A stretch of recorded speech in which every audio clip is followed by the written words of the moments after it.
नमस्कार, मैं हूँ आरती और आप देख रहे हैं वीएनएम टीवी। आप सभी जानते हैं कि जैसे जैसे समय बदल रहा है वैसे वैसे हमारे खान पान में बहुत सारे बदलाव आ रहे हैं। और जहाँ हम बात करते हैं बच्चों की, तो हम ये भी जानते हैं कि बच्चे जो हैं जंक को लेकर आजकल ज़्यादा एक्साइटेड रहते हैं। और हम सब ये भी जानते हैं कि जहाँ कुकिंग वर्सेस क्लिकिंग वाला ऑप्शन अब आजकल अवेलेबल है, जोमेटो बोले, स्विगी बोले, सब कुछ इतना ईजीली हमारे डोर स्टेप तक आ जाता है कि कई बार हम कॉन्शियसली नहीं, अनकॉन्शियसली मैं ज़रूर कहूँगी कि ये ऑप्शंस की तरफ ज़्यादा झुक जाते हैं। और एंड ऑफ द डे हम जंक खा लेते हैं या कुछ ऐसा खाते हैं जो हमारी बॉडी के लिए सही नहीं है। आपने अक्सर सुना होगा, मैं हालांकि अक्सर अपने स्कूल में जब अपने पेरेंट्स के साथ, अभिभावकों के साथ बातचीत करती हूँ, तो बहुत सारे बच्चे आजकल कॉन्स्टिपेटेड रहते हैं। उनकी ये कंसर्न रहती है कि उनका पेट जो है वो सही में साफ नहीं होता है। तो आज हम ओवरऑल अगर हम बात करें तो सिर्फ कॉन्स्टिपेशन की नहीं, पर जो बच्चों की ईटिंग हैबिट्स के वजह से उनकी जो गट हेल्थ है उस पर क्या असर पड़ रहा है, आज उस पर चर्चा करेंगे। मेरे साथ स्टूडियो में मौजूद हैं हमारे expert doctor Ashutosh Singh Rathore. Sir, आपका बहुत बहुत स्वागत है। Thank you ma'am, thank you for calling me. Ashutosh sir जो हैं ये प्रैक्टिसिंग पीडियाट्रिशियन है, पिछले 9 वर्षों से इस क्षेत्र में काम कर रहे हैं।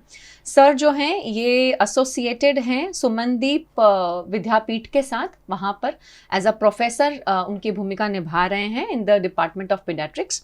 और सुमनदीप हॉस्पिटल से भी एसोसिएटेड हैं सर। और कुछ वर्ष पहले एकेडमी ऑफ पीडियाट्रिक्स वडोदरा के प्रेसिडेंट भी रह चुके हैं।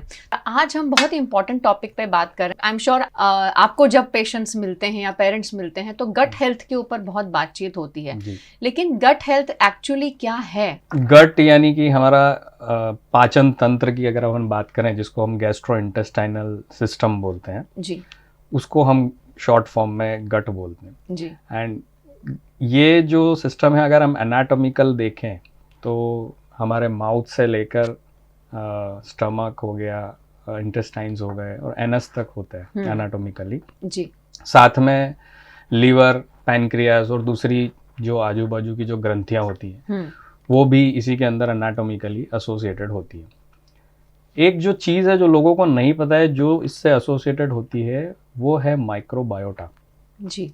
माइक्रोबायोटा यानी कि हमारे गट के अंदर रहने वाले छोटे छोटे जीवाणु, अच्छा, जिनको हम माइक्रो ऑर्गेनिजम्स बोलते हैं, ठीक है। तो वो जो माइक्रो ऑर्गेनिजम्स हैं वो बैक्टीरियाज हैं, वायरसेस हैं, और उनका प्रेजेंस हमारी बॉडी के अंदर एक अलग किस्म का फायदा कराता है, अच्छा, जो कि हमको एक्चुअली में पता नहीं चलता। राइट। जैसे अगर माउथ या स्टमक के जो बैक्टीरियाज हैं वो अलग अलग प्रकार के एंजाइम्स निकालते हैं जिससे हमारा फूड डाइजेस्ट होता है जी।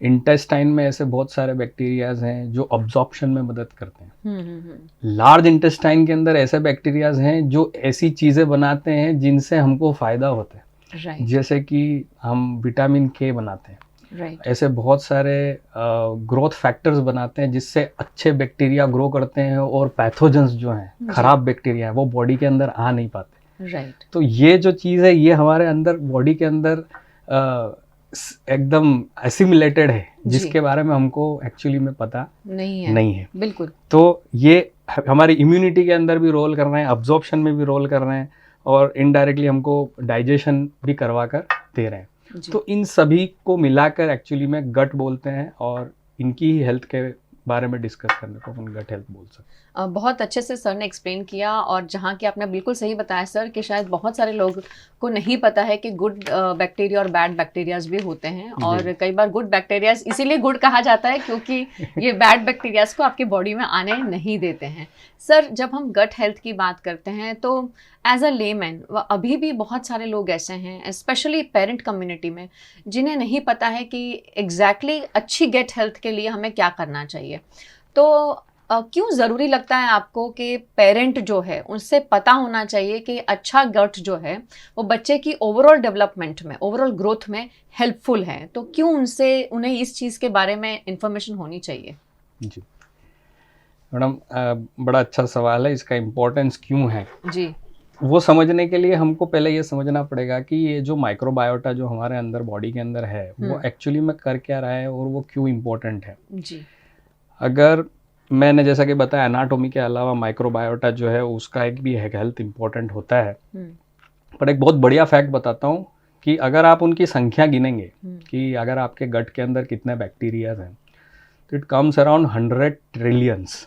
100 ट्रिलियन तो मतलब भारत, मतलब दुनिया की पॉपुलेशन भी 7 बिलियन ही है, उससे भी हजारों करोड़ों गुना ज़्यादा बैक्टीरिया केवल एक इंसान की गट में होते हैं। राइट।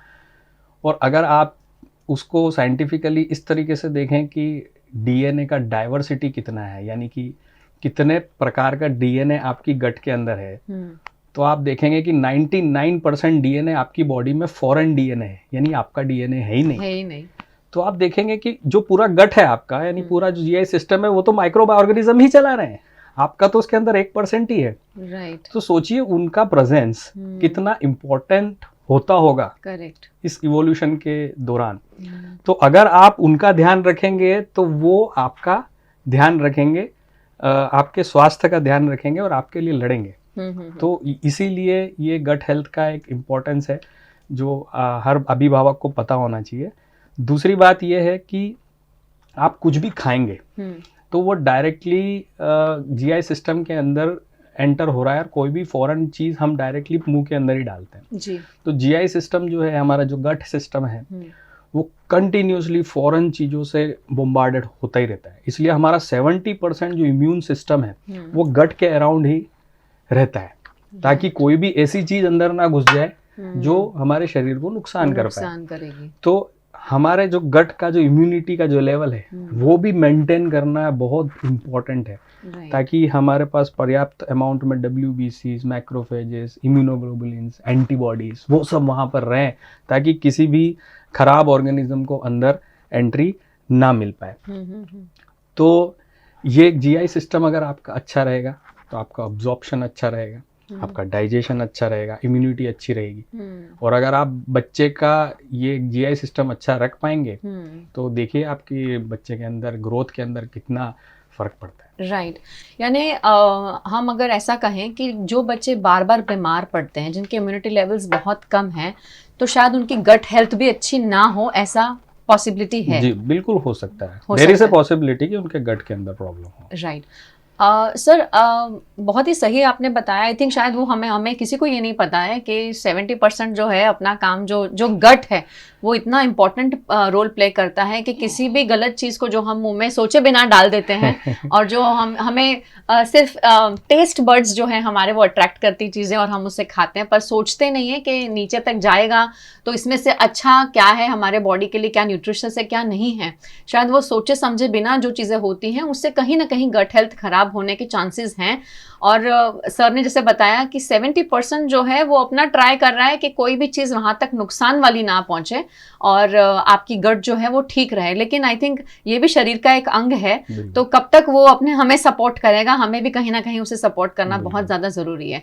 सर जब आपने बताया गट के बारे में, और जब फ्रीक्वेंटली बच्चे बीमार पड़ते हैं, पेरेंट्स बहुत ज़्यादा टेंशन में हो जाते हैं कि अभी सर्दी खांसी खत्म हुई और वापस एक हफ्ते के बाद फिर से बच्चा बीमार पड़ गया, तो शायद उन्होंने बाहर के बारे में सोचा होगा पर शरीर के अंदर क्या हो रहा है बच्चे के शायद इस बारे में सोचा ही नहीं होगा। तो ऐसे कौन से केसेस आप तो इससे डील करते हैं रूटीन में, ऐसे कौन सी चीज़ें हैं जो गट हेल्थ को अफेक्ट कर सकती हैं, और आपके हिसाब से वो एक इंडिकेटर है पेरेंट को समझना चाहिए कि भाई बच्चे की गट हेल्थ जो है वो ठीक नहीं है? ऐसे बहुत सारे गट के इश्यूज होते हैं जो आपको सिम्टम्स के रूप में दिखाई दे जाते हैं जी।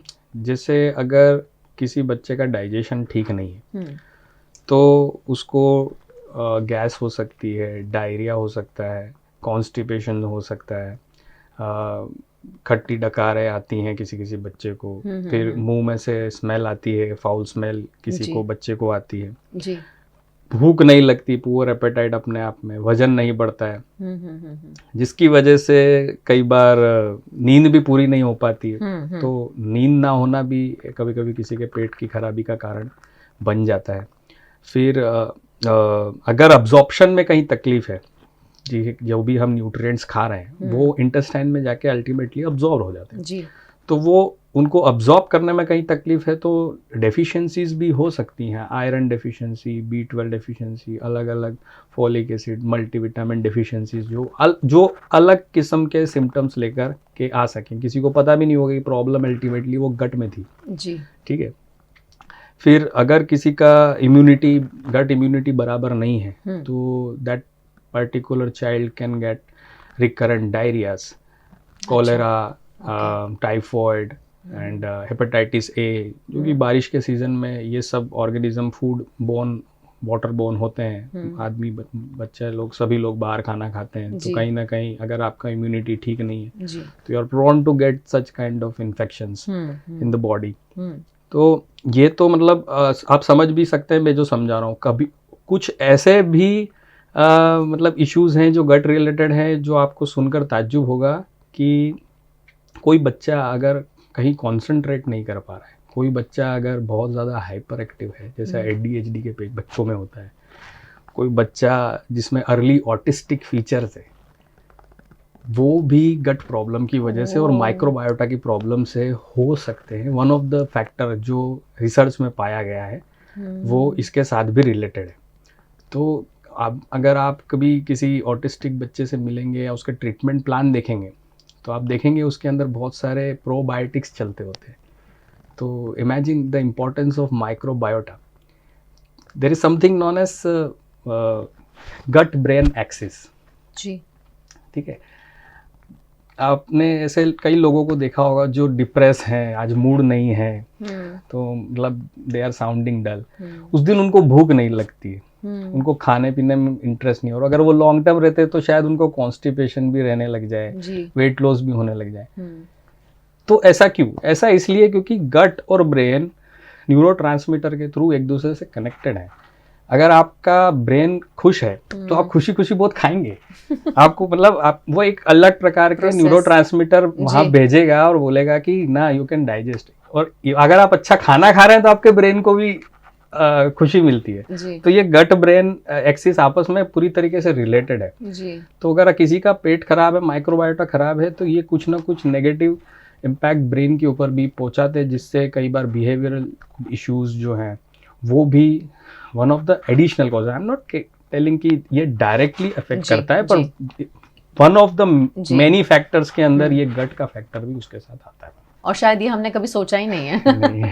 आपने बताया इसलिए पता चला। बाकी मैंने एक कोट में जरूर पढ़ा था कि भाई कॉग्निटिव डेवलपमेंट, जो कॉग्निटिव स्किल्स है बच्चों की, वो कहीं ना कहीं गट हेल्थ से बहुत ज़्यादा रिलेट होती है। और जब बच्चों में कॉन्सेंट्रेशन कम होता है, जब बच्चे डिप्रेस होते हैं, जैसे आपने कहा कि, या स्ट्रेस्ड होते हैं, तो ऑटोमेटिकली उनकी गट हेल्थ पे बहुत फर्क पड़ता है, या गट के वजह से दिमाग पे भी बहुत असर पड़ता है, उनकी सोचने की स्किल्स में या फिर किसी काम को करने की जो प्रवृत्ति में जो इंटरेस्ट आता है उसमें बहुत फर्क पड़ता है। शायद ये हम में से कोई नहीं जानता सर। और आई एम ग्लैड कि आपने ये चीज़ मेंशन की, क्योंकि पेरेंट्स के लिए बच्चों का बीमार होना हमेशा बाहरी चीज़ के वजह से होता है कि किसी का इन्फेक्शन लेकर आया, स्कूल में गए तो ऐसा हो गया, उसने छींक दिया तो ऐसा हो गया, अभी ये फैला हुआ है तो ये फ्लू के वजह से हुआ। लेकिन शरीर में जो बच्चे की तकलीफ़ें हैं शायद उस पर हम जोर नहीं डालते हैं, ध्यान ही नहीं देते हैं। और बहुत सही सर ने बताया कि खान पान एक ऐसी चीज़ है जिसका डायरेक्ट कनेक्ट हर चीज़ से है हमारे शरीर में। और आप जानते हैं कि जब अच्छा खान पान होता है, जैसे सर ने कहा कि आप अच्छा फील करते हैं, आप अच्छा एनर्जी लेवल्स आपके होते हैं, तो बहुत सारी चीज़ें पॉजिटिव दिखती हैं। लेकिन जहाँ बहुत ज़्यादा जंक खाया, पेट साफ नहीं है, कॉन्स्टिपेशन हो रहा है, तो बच्चा ना खाएगा, चिड़चिड़ करेगा, किसी चीज़ में इंटरेस्ट नहीं दिखाएगा, तो बहुत सारी चीज़ें इंटर रिलेटेड हैं। तो इसका हमें खास ध्यान रखना है कि उस समय बच्चे ने क्या खाया है, या 2 दिन पहले बच्चे ने क्या खाया है, ऐसा कुछ उसने लिया है जिससे उसे डाइजेस्ट नहीं हुआ है या उसको सूट नहीं हुआ है। तो ये सारी चीज़ों पे हमें ध्यान डालना बहुत ज़्यादा ज़रूरी है। सर आपने कहीं ना कहीं अब मेंशन किया सारी चीज़ों के बारे में। आपने बताया कि गट जो है वो कॉग्निटिवली हमारी स्किल्स के साथ अटैच्ड है, मतलब कहीं ना कहीं उसका रिलेशन है। अगर हमें बच्चों में अच्छी गट हेल्थ डेवलप करनी है तो एज अ पेरेंट हमें किन बातों का ध्यान रखना चाहिए? हम एज वाइज अगर देखा जाए तो ये सब चीज़ें, बच्चा जब छोटा है तभी से आपको इनकलकेट करना ज़रूरी है। जी। उसका कारण ये है कि आपने सुना होगा कि जो फर्स्ट 1000 डेज होते हैं वो बच्चे के ब्रेन डेवलपमेंट के लिए, उसकी बॉडी डेवलपमेंट के लिए बहुत इंपॉर्टेंट होते हैं। फर्स्ट 1000 डेज यानी कि शुरू के 5 साल जी। वही चीज़ उसके माइक्रोबायोटा के ऊपर भी निर्भर करती है। पूरा के पूरा उसका जो माइक्रोबायोटा है वो 5 साल तक ही फ्लेक्सिबल होता है। उसके बाद वो फ्लेक्सिबल नहीं होता है, यानी कि आपने जैसा उसको फीड किया है उतने प्रकार के माइक्रो ऑर्गेनिज्म, अच्छे गुड ऑर्गेनिज्म आपके माइक्रोबायोटा डेवलप होगा जी। अगर आपने उनको डेवलप नहीं किया तो वो आपके अंदर फिर नहीं आएंगे, फिर वो घर नहीं कर पाएंगे। इसलिए शुरू से ही, जैसे ही तो सबसे पहले जो अपन स्तनपान का जो समय होता है तब से ही अपन बोलते हैं 6 महीने से ब्रेस्ट फीडिंग करना है जी। तो वो जो चीज़ है वो वहाँ से डेवलप होना चालू हो जाती है। हम बच्चा पैदा होता है, उसको पैदा होते ही विटामिन के का इंजेक्शन लगाते हैं। क्यों लगाते हैं? क्योंकि बच्चा जब माँ के अंदर था तब उसके पेट में कोई भी ऑर्गेनिज्म नहीं था, तो विटामिन के बनेगा कहाँ से? इसीलिए विटामिन के का इंजेक्शन हर बच्चे को पैदा होते ही लगाया जाता है। तो इम्पोर्टेंस देखिए उसका। आप बड़े होने के बाद कभी विटामिन के का इंजेक्शन नहीं लगाएंगे, यानी कि बॉडी अपने आप वो विटामिन के बनाया जा रही है। तो उसकी हेल्थ आपको कैसे देखनी है? आपको शुरू के बच्चों में मतलब 6 महीने तक ब्रेस्ट फीडिंग, उसके बाद जो कॉम्प्लीमेंट्री फीडिंग भी स्टार्ट कर रहे हैं वो अकॉर्डिंग टू प्रोटोकॉल बराबर कीजिए। बॉटल फीडिंग मत कीजिए जिससे रिकरेंट इन्फेक्शन हो और हमारे गुड बैक्टीरिया बार बार उनको डैमेज हो।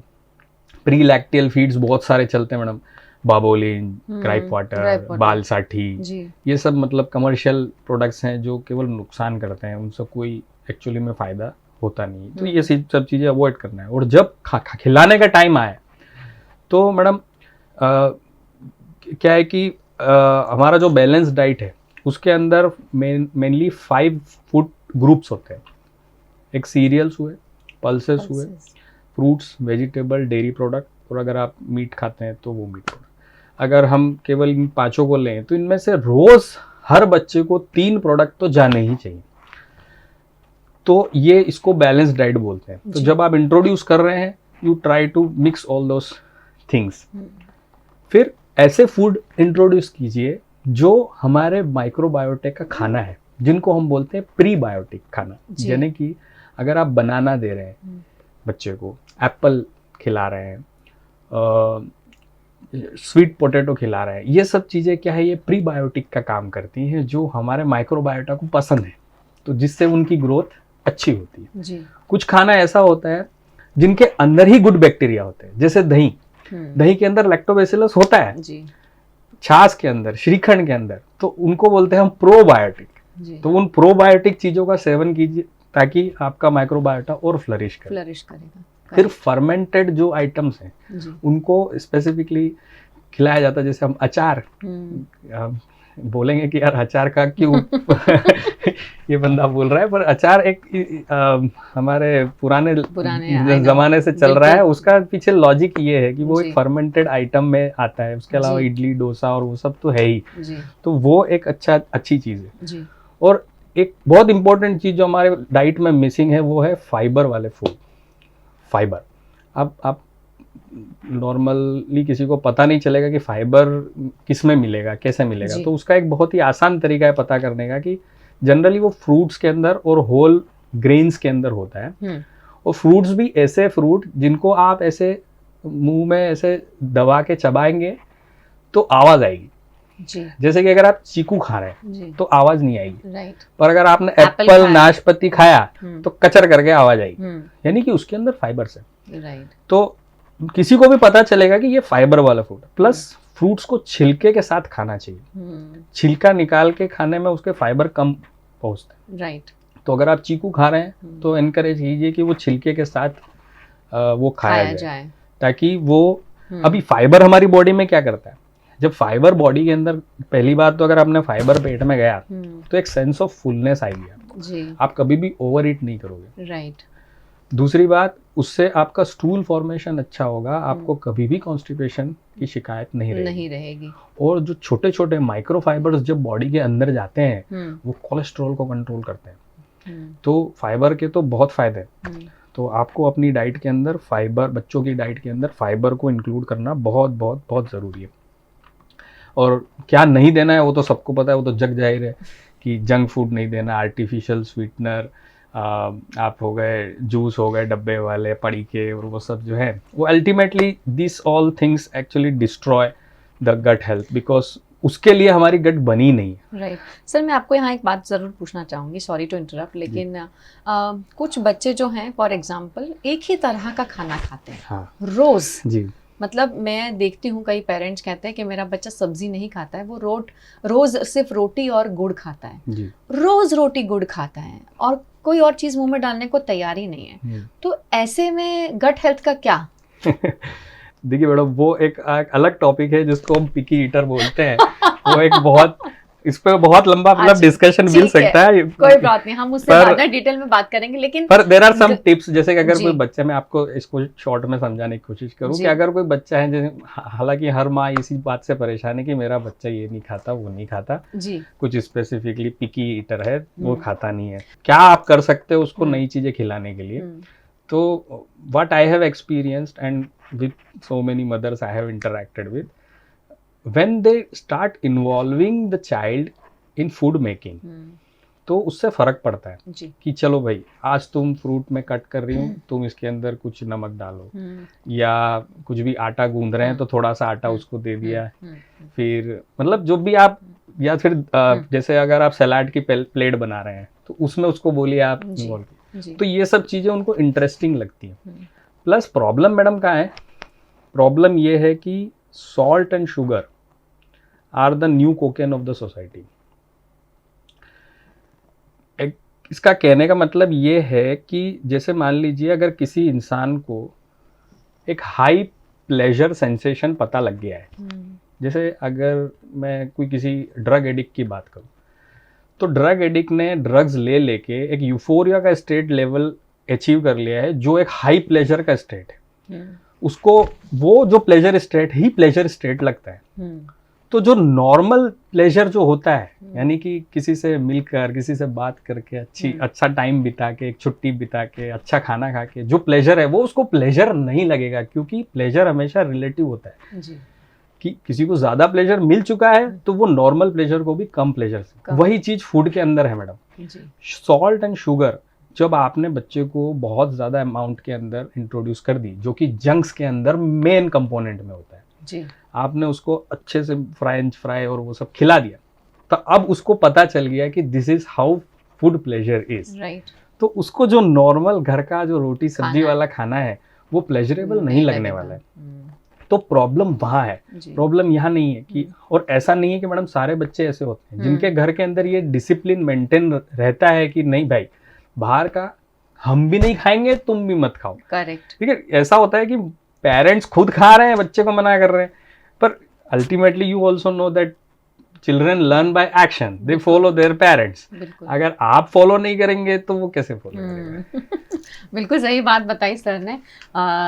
यानी कहीं ना कहीं ये सब चीज़ें पेरेंटिंग पर आकर फिर से हुई एक टर्न ले लेती हैं, और हम सभी के लिए जानना बहुत ज़्यादा ज़रूरी है कि कोई भी चीज़ एक्सेस में अगर बच्चों को दी जाए तो वो बच्चों के लिए सही नहीं है, चाहे फिर वो बहुत स्वीट आइटम्स हो या बहुत सॉल्टी आइटम्स हो, हर चीज़ का बैलेंस बनाए बहुत ज़्यादा ज़रूरी है। बच्चों के गट पे हम तभी काम कर पाएंगे जब हम अपनी गट को समझेंगे। एज अ पेरेंट हमें भी जानना ज़रूरी कि हम कितने न्यूट्रिशन वाली चीज़ें दिन में खाते हैं, घर में कितना खाना, घर का खाना खाया जाता है, बाहर कितना खाना खाते हैं, कितनी चाय कॉफ़ी कंजम्पशन लेते हैं, वो सारी चीज़ें भी हमें मॉनिटर करनी बहुत ज़्यादा ज़रूरी है। और जैसे सर ने बिल्कुल सही कहा कि बच्चे के सामने अगर आप बाहर का खाना खा रहे हैं और आप बच्चे को कहें घर का खाना खाएं, तो वो तो होने वाला नहीं है, क्योंकि बच्चे जो हैं वो हम ही से सब चीज़ें सीखते हैं और हम उनके लिए सबसे पहले रोल मॉडल्स हैं। तो गट हेल्थ जो है वो कितनी इम्पॉर्टेंट है हर इंसान के लिए, सिर्फ बच्चे के लिए नहीं, हर इंसान के लिए बहुत ज़्यादा ज़रूरी है। हमारी हेल्थ में तो हम ऑलरेडी कॉम्प्रोमाइज़ करते आ रहे हैं, अब हमें ये भी समझना है कि हम अपने आप को कितना हेल्दी रखें ताकि हम अपने बच्चों को हेल्दी हैबिट्स में डाल सकें। वो कहते हैं ना कि ज़्यादा लेट नहीं हुआ है, जब से आप उठे तभी से सवेरा है। तो अगर आपको ये वीडियो देख के समझ में आता है कि आप पूरे दिन में अपने बच्चे को प्लेट में क्या सर्व कर रहे हैं तो थोड़ा समझें और उसे मॉनिटर करें और थोड़े थोड़े चेंजेस लाने की कोशिश करें। हम ये नहीं कह रहे कि कल से सब कुछ बदल दो, और वो बदलाव आएगा भी नहीं, क्योंकि बच्चा उसको इतनी इजीली एक्सेप्ट नहीं करेगा, क्योंकि उसे एक तरह के खान पान की आदत पड़ गई है। लेकिन अगर आप बदलाव लाना चाहते हैं, आएगा, लेकिन धीरे धीरे आपको बच्चों को वो सारे फूड आइटम से इंट्रोड्यूस करना पड़ेगा जो उनकी गट हेल्थ के लिए अच्छे हैं। बच्चे उस समय क्रैंकी रहेंगे, खाना नहीं खाएंगे, बहुत गुस्सा करेंगे, चीज़ों को फेंकेंगे, बहुत सारी चीज़ें हो सकती हैं, मूड स्विंग्स हो सकते हैं। लेकिन आपको अपनी कंसिस्टेंसी बरकरार रखनी है, आपको पेशेंस अपना बरकरार रखना है एज अ पेरेंट। अगर आप इससे साथ अच्छे से और हैप्पीली डील करेंगे तो डेफिनेटली बच्चा 4-5 दिन में तो समझ जाएगा कि भाई अब कुछ नहीं हो सकता, मुझे ये खाना पड़ेगा। तो खाने को लेके आई थिंक हमें थोड़ा सा डिसिप्लिन होना बहुत ज़्यादा ज़रूरी है, और शायद यहाँ ही हम पेरेंट्स मार खा जाते हैं। क्या कहेंगे इस बारे में सर? बिल्कुल। चलिए, तो सर आपका बहुत बहुत शुक्रिया आज हमारे साथ जुड़ने के लिए, और गट हेल्थ के बारे में मुझे भी बहुत सारी चीज़ें नहीं पता थी जो सर ने आज बताई। आपका बहुत बहुत धन्यवाद। और VNM TV और VNM TV किड्स का यूट्यूब चैनल है, इसे लाइक करें, शेयर करें, लेकिन सबसे पहले सब्सक्राइब करें, तभी आप जान पाएंगे कि यहाँ पे क्या चल रहा है। इसी तरह हर हफ्ते आप हमारे साथ जुड़ते रहें। तब तक के लिए नमस्कार।